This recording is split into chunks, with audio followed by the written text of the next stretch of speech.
All right. I hope everyone is here.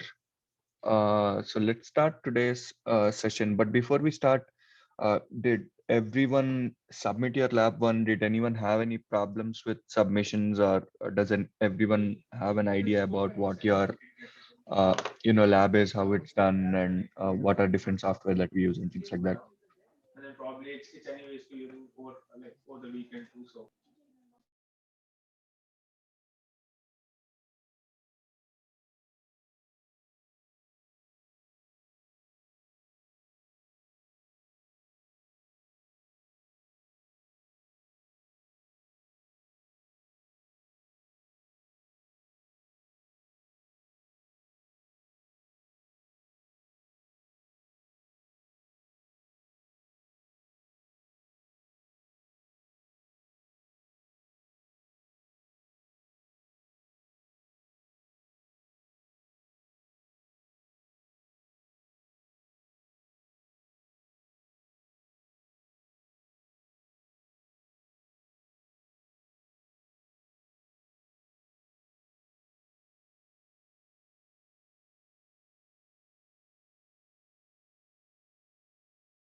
Oh, you're muted.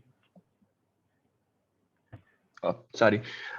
So yeah, for this particular lab session, I'm assuming no one had any problem with lab one because you said you don't. Uh, so for this session, we'll go about with lab two. We'll try to understand how binary addition is done, and then we'll go on to see what half adders and full adders are, and then how ripple carry adders are constructed. And after that, at the very end, we'll try to understand the part four of the lab. I'll not be going much deeper into it to explain things and stuff like that, but we'll try to get into a smart way of constructing things, and why we are getting into certain why we are taking certain decisions design wise.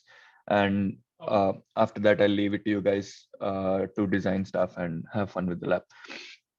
So yeah, let's Um, get into. Sorry, I did have a quick question. Sure.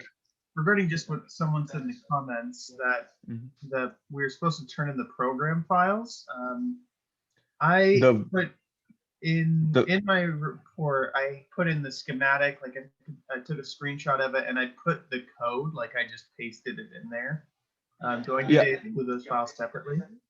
I mean, as long as I get the Verilog and schematic somehow, even if it's in the report, I'm fine with it.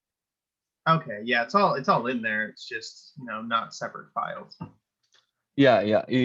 Verilog report getting checked off either on video or or in person, or if you have submitted the video to me either through email or message on Canvas. I think that should be fine. Okay, But yeah. cool. Thanks. Sorry to interrupt. Oh yeah, that's not a problem. All right. So let's move on. What I'll do is I'll try to uh, change this view. And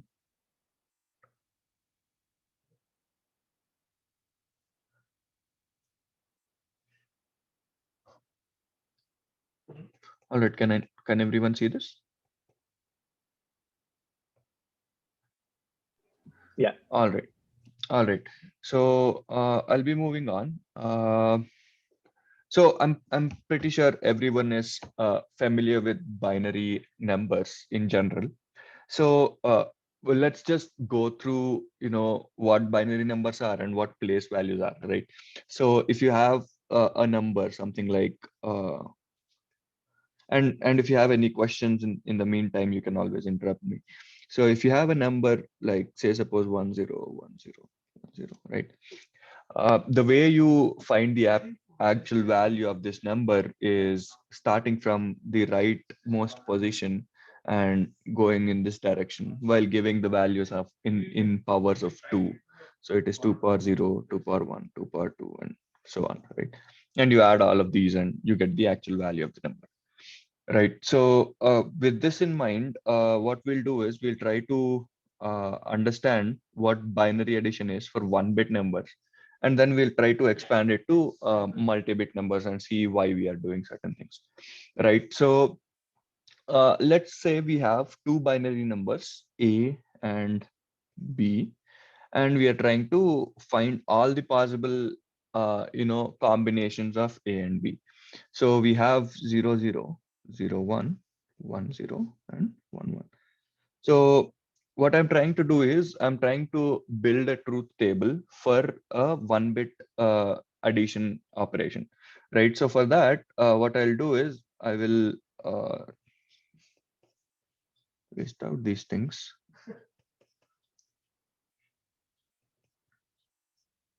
And 1 plus 1, right? Irrespective of what our system is, like whether it's binary or decimal, 0 plus 0 always comes out to be 0. Similarly, 0 plus 1 is always 1, right? But trouble comes in the last operation that we are looking at here. So 1 plus 1 in general systems is 2, but in binary we represent it with 1 0. So what happens is if we are using 1-bit numbers, or if your design is 1 bit wide and your output is 1 bit wide, you always have a space of 1 bit to represent what your output is. But there is another digit that comes out here, and this is called our carry out bit. So in this situation, we have an overflow carrying bit more than the actual input bit that we are using. And that is fine. I mean, that is very common in binary. And we always have an extra carry out bit in order to represent things. So in all the first 3 cases as well, we had a carry out bit, but that was 0 because there was no carry out going into the next stage. So given this, let's complete this table. Let's say we have sum as S. So this is the sum bit. So this bit is the sum bit, and this one is the carry out bit, right? So sum and carry out. So my sum in this case is 0 and carry out is 0. Similarly, my sum is 1, carry out is 0, sum is 1, carry out is 0. And sum is 0 and carry out is 1, right? Is this part clear for everyone? I mean, at least until now. Yeah, I think so. All right. So moving on, let's see. Now,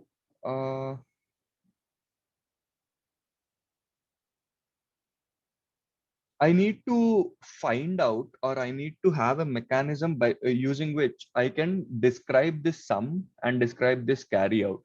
So I need to logically represent what each of these things mean. And in order to do that, I will again resort to the original ways of doing things, the original, sum of products form that we discussed in classes earlier. So for that, I'll try to write down sum. So can anyone tell me what the value of sum is in terms of product, sum of products? An exclusive OR, right? Yeah, true. It is an exclusive OR condition, but I need in terms of sum of products. Oh, Right? then not A and B, or Not A and B, not B. or A and not B. Correct. So this is in general, the expansion of an exclusive OR is this exact statement. So if you have AX or B, then that is nothing but this particular statement. But for simplicity purposes, or to use just normal gates, we'll just stick to this particular expression. I mean, if you want, you can always use an XOR gate. That should be fine, right? But what does this statement mean in English? Like, what does A bar B or AB bar mean in English? Like, if you were to explain it to someone, if you just show this truth table and have this expression, then what would you basically say this means?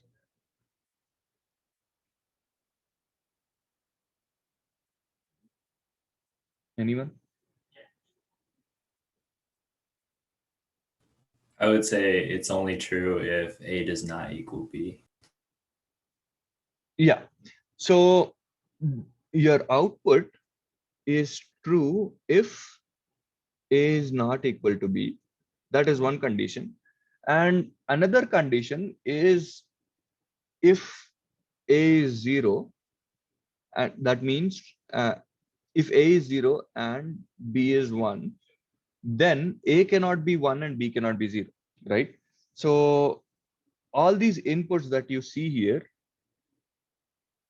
happen at any given point in time. Say, for example, at this particular moment, if your input of AB is 0, 1, it is fixed that it is 0, 1. It cannot be anything else. So what this basically means is the inputs are mutually exclusive in time. Like, you cannot have multiple inputs happening at multiple times. So in essentiality, if A bar B happens, then AB bar doesn't happen. Or if AB bar happens, then A bar B doesn't happen. So even though you're using an OR gate here, it can be represented using an XOR gate, because your inputs or your circuit is designed in such a way in time that your inputs cannot have multiple inputs cannot happen at the same time. Is this part clear for everyone? Yeah. Do you have any questions? All right. So I'm assuming it is clear. So now moving on.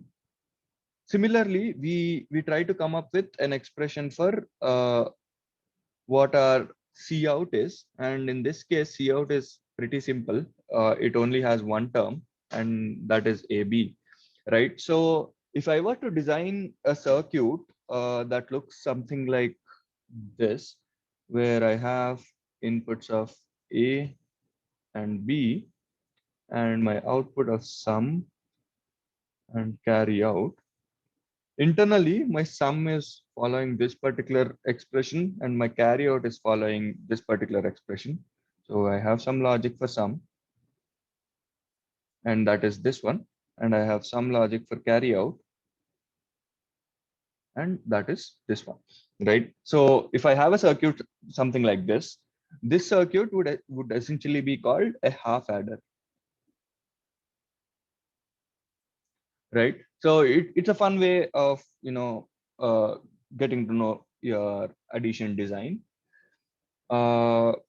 So at the very beginning of your lab, like, try to build different adders, try to perform different experiments on them with different test benches and see if things work out and stuff like that.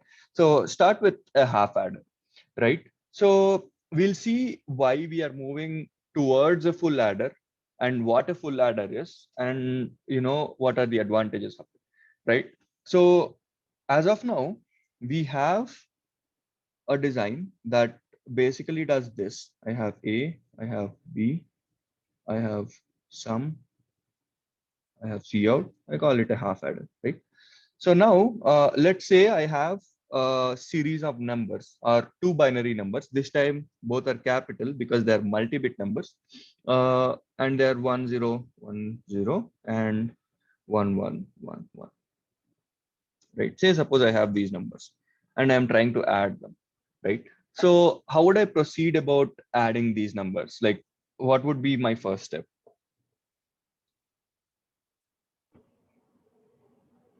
Chaining together the half adders.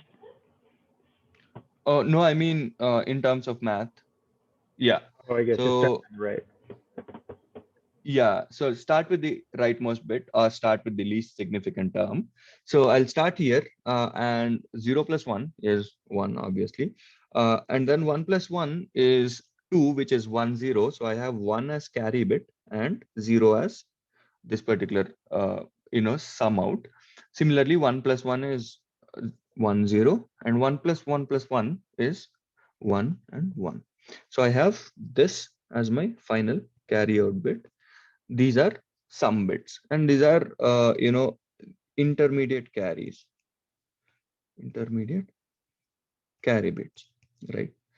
So given this, because this is A, I'll name this bit as A0, A1, A2, A3. Similarly, B0, B1, B2, and B3.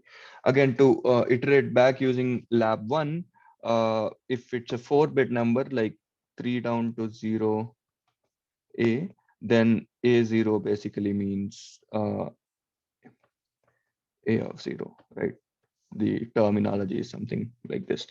But yeah, given this, I have this carry out bit, and these are my sum bits. So this is my value of sum plus carry. I'll just leave this as carry out, and this is S0, S1, S2, and S3, right? So I just have this particular circuit with me, and I'm trying to design, give me 1 second. So I just have this particular circuit.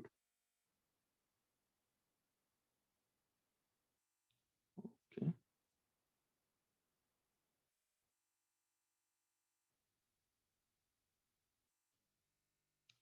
So I just have this particular circuit, and I'm trying to design, the circuit for the entire addition operation that we are looking at here.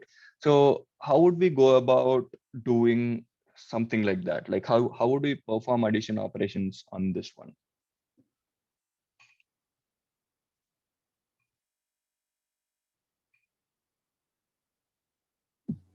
We would need 3 inputs instead of 2 to start with. Well, can't we look at some workaround for that particular thing? Like can't we use something like this, a half adder, to add these both, and using that sum we can use half adder to add these both? Can't we do something like that? Is it possible to do something like that? I would think so. Yeah, I mean, it most definitely is, right? So if I were to build this entire circuit using just half adders, I would use a half adder for this as A0 and B0 as inputs, because it's a 1-bit half adder. And this will be my sum. And the other carry out is going here, but it is essentially 0. So I'll be using another half adder for these inputs. This is my output. This is my another output. Now I'll use a half adder here. Then I'll get some value of intermediate sum. And to that particular sum, I'll be adding this 1 bit using another half adder. And the final sum would be something like this, and final carry would be something like this, and so on. I'll keep on adding half adders for every 2 bits that I'm using, and I'll try to come up with some sum, and then there will be a carry going forward.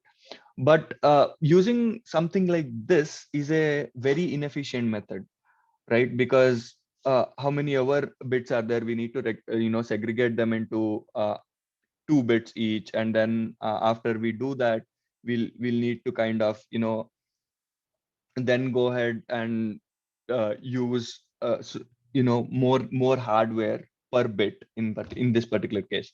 So like one of the students said, we'll basically be needing something that takes 3 bits as input, and that is what we'll be trying to get design in this particular thing, and that particular thing is called a full adder, right? So going back to our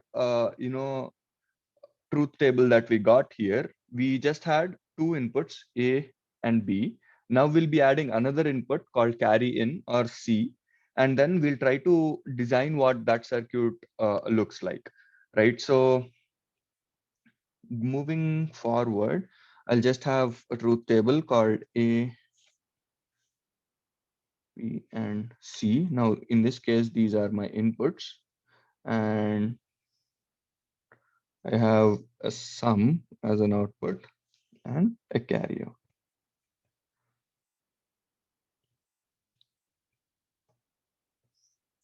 So my inputs are now 0, 0, 0, 1, 1, 0, 0, 0, and 1, 1, 1. Right. So if I look at these entries where carry in is 0, these are nothing but the same entries that we saw in the first truth table. So I'll use the same outputs here. So sum is 0, carry is 0, sum is 1, carry is 0, sum is 1, carry is 0. And in this case, sum is 0 and carry is 1, right? For these other bits, I need to find what the sum is. So 0 plus 0 plus 1 is 1. Similarly, this is 1, 0, 1, 0, and 1, 1, right? So these are basically the terms that I'm dealing with, and I need to find out some possible explanation for this sum and this carryout, right?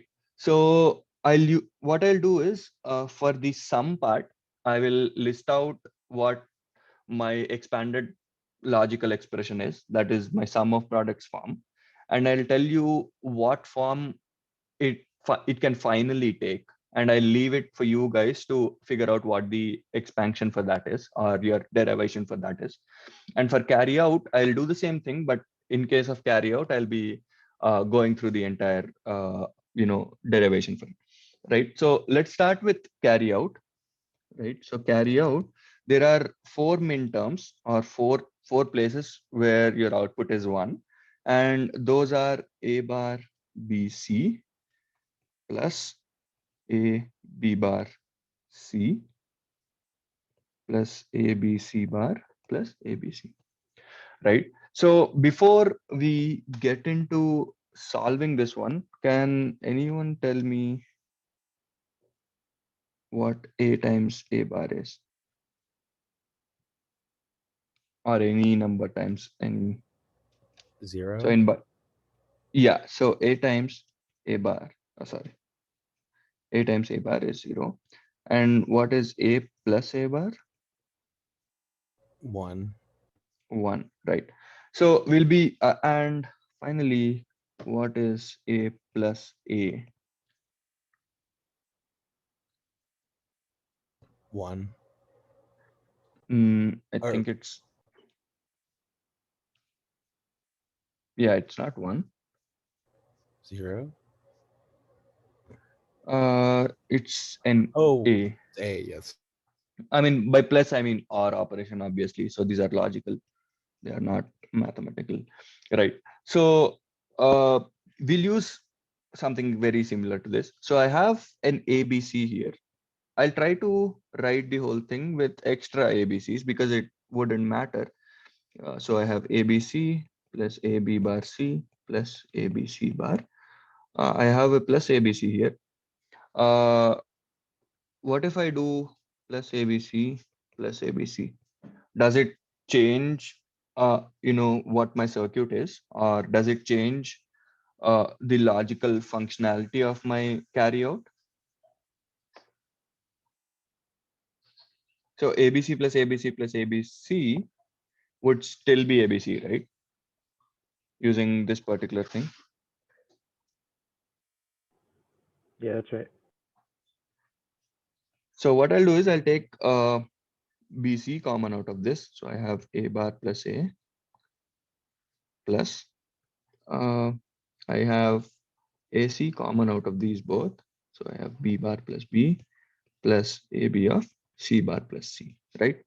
Now using this expression, these terms inside would basically be BC times 1 plus AC times 1 plus AB times 1. And A times 1 is basically A, right? So I have BC plus AC plus AB. So this function is my carry out function for a full adder or an adder with 3 inputs. And this is also a majority function, right? So majority of A, B, C. This is not a Verilog construct. You actually need to build a majority function by yourself.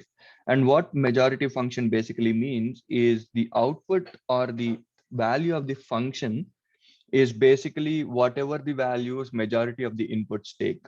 Like if 2 out of the 3 inputs that are present here are 1, then your output is 1. If 2 out of the at least 2 out of the 3 inputs are zeros or ones, the output is 0 or 1, right? So this would be my condition for carry out. Is this does everyone get this part? Does everyone understand this? All right. So moving on, what I'll do is I'll write the value for sum. So we'll use the same board that is present here. For sum, it will be a bar b bar c plus a bar b c bar plus a b bar c bar plus abc, right? So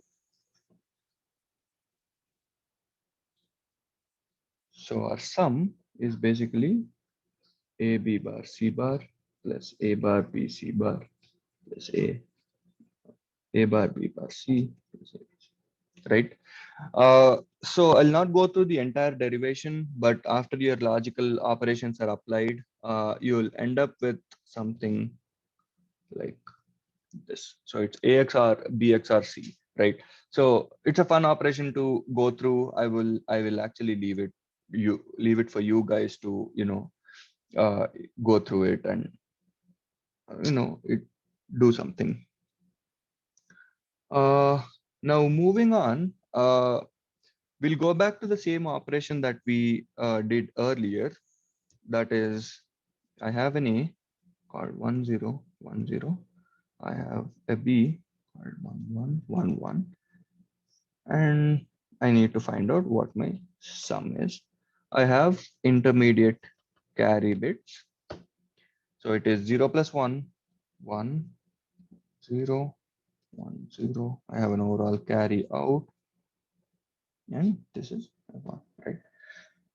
So now, how would I design this circuit now? Now that I have a full adder design, so my full adder basically now has a B, and a C in.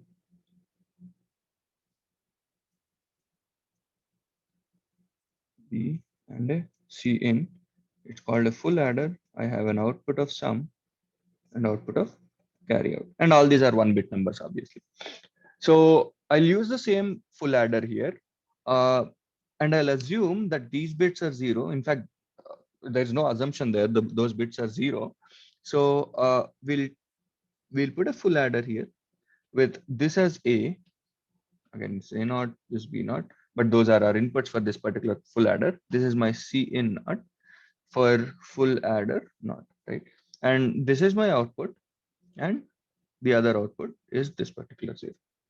And I'll put a full adder here, and I'll keep on adding that particular thing, right? So now I have a efficient design, because adding 2 numbers is like very basic of operation, and I want my adders, or I want my circuits to be as simple as possible for that particular design, as efficient as possible, as inexpensive as possible.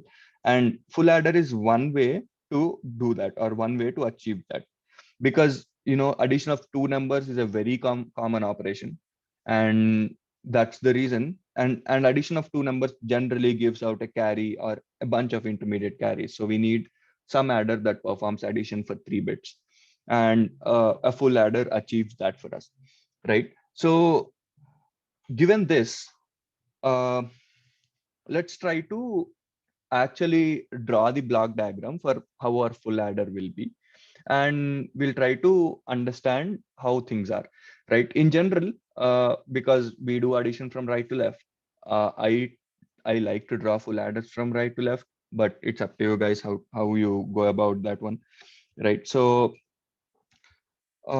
say suppose we have two numbers A and B, both are 4 bits wide, right?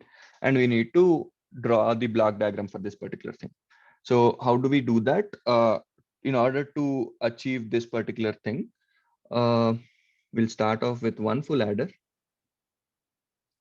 which takes in inputs of A0 and B0, and it has an input of carry in, right? So this is my full adder 0. It gives out a sum of sum 0 and a carry or an intermediate carry 0. Similarly, it goes to another full adder 1. It gives out another carry, full adder 2, and full adder 3. Each of these have inputs of A1, B1, B2, A2, sorry, A3 and B3, and outputs of S1, S2, and S3, and an overall carry out. Is this clear for everyone? Do you guys understand what this block diagram is? Yeah. So this would essentially be the first part of your lab where you design something like this using these functions that you have derived here, the sum and carry functions. And you need to hierarchically instantiate 4 different versions of that full adder or 4 different instances of that full adder. And you need to make connections in between. And in each stage, like after construction of your half adder, after you construct your full adder, after you construct, this particular design, you need to write a test bench to test all the possible cases and see if that's what you're looking at, right? So if you observe here, your carry is very much dependent or is going from one stage to the other stage, and the other stage cannot perform as reliably, or you don't know whether the sum that it is giving out is reliable or not until these particular carries have taken place. So this effect is basically called rippling of carry from one stage to another stage, and that's the reason these are called ripple carry adders.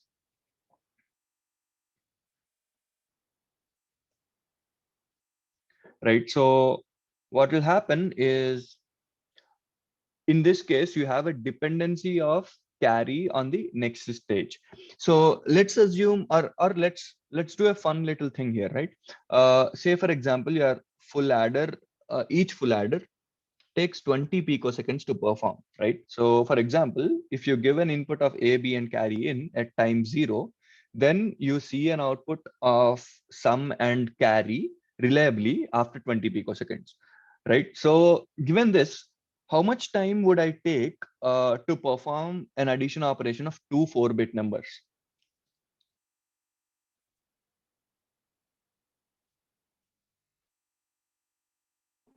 That'd be 160 picoseconds. Why would it be 160? Because it'd be 20 picoseconds per stage, and then you have two 4-bit numbers, so you do it twice. So it's 80 times 2. Well, each of the stages taking both the numbers at the same time, right?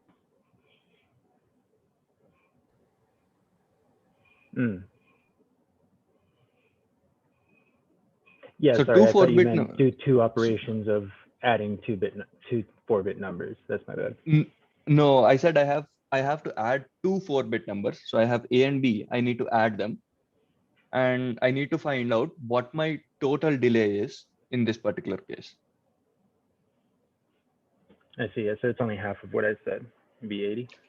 Right. So 80 picoseconds would be my total delay, right? So if I have 20 picoseconds per gate, so it is 20 picoseconds per block of full adder, then it is 4 times 20 picoseconds. right? So you can actually see this in your design or in your Quarter software. Once you construct a 4-bit ripple carry adder, you can go to, after you compile it, after you make sure it runs correctly, you can go through your output files and you can see a bunch of reports. So one of those reports will actually give you what your overall propagation delay is, and you can compare it with your individual full adder and see if it is 4 times of that, right? So again, 4 times of your delay for full adder, given your width of the numbers, is something that is making the circuit really slow, right? I mean, if you were to perform operations on a 64-bit number or a 128-bit number, you'll have to, if you use this design, you'll have to have 64 times 20 picoseconds or 128 times 20 picoseconds of delay just for certain operation to happen, and these are very simple operations that need to take place. And for that reason, people started to improvise on these designs, and they still kind of keep improving adder designs, and they come up with new designs every time. And that's the reason we'll try to design a smarter version of this particular thing.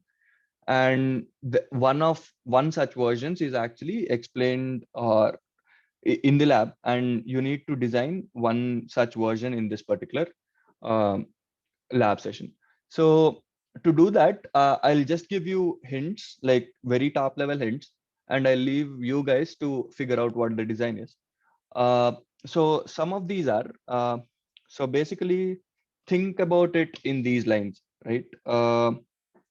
If you have your carry bit is, or carry in bit, including intermediate carries. So carry bits are just 1 bit wide. So they can have a value of either 0 or 1, right? So if there is a way in which you can predetermine what your carry is, or if you can know what your carry is beforehand, then you need not actually wait for the time your carry takes place. You can actually go through all of the individual blocks at the same time. So given that your carry can either take 0 or 1, is it possible for you to construct a design in which you can take the inputs of 0 and 1 beforehand, pre-calculate some value, and just pick the value that you think is the correct value at your output? Do you think something like that is possible? Is what I leave you guys at. And if you have any questions, I'll be here till 11 o'clock. Let me know if you have any trouble with this particular lab, or if you have any issues or things like that. And I'll be uploading this particular recording into Canvas. Is everything clear so far? Does everyone understand things? I do have a quick question on the lab. Should we be implementing this as functional Verilog code or as a schematic, or how should we? So actually that is listed in your lab. I don't think you'll be needing to implement a schematic, and I think functional or structural would work. I'm not sure which one the lab exactly asks, but I personally would go with structural code. The lab And then either. yeah, so as far as I know, I think you have all the freedom to use any form of Verilog code. But what I would tell is for designs like these things that you see here, like a bunch of full adders, I would go with hierarchical Verilog, where I have multiple instantiations of full adders. These instantiations are very similar to your instantiations you use in test bench. So if you can use multiple things, then yeah. Oh, the last question is just the last part of your lab, where you'll have to design something much more smarter than just rippling your carries. And I'm just leaving it for you guys to figure out how to do that. Of course, if you have any questions, I'll answer them. But Yeah, if this is clear, then I'll stop sharing and I'll leave you guys with it.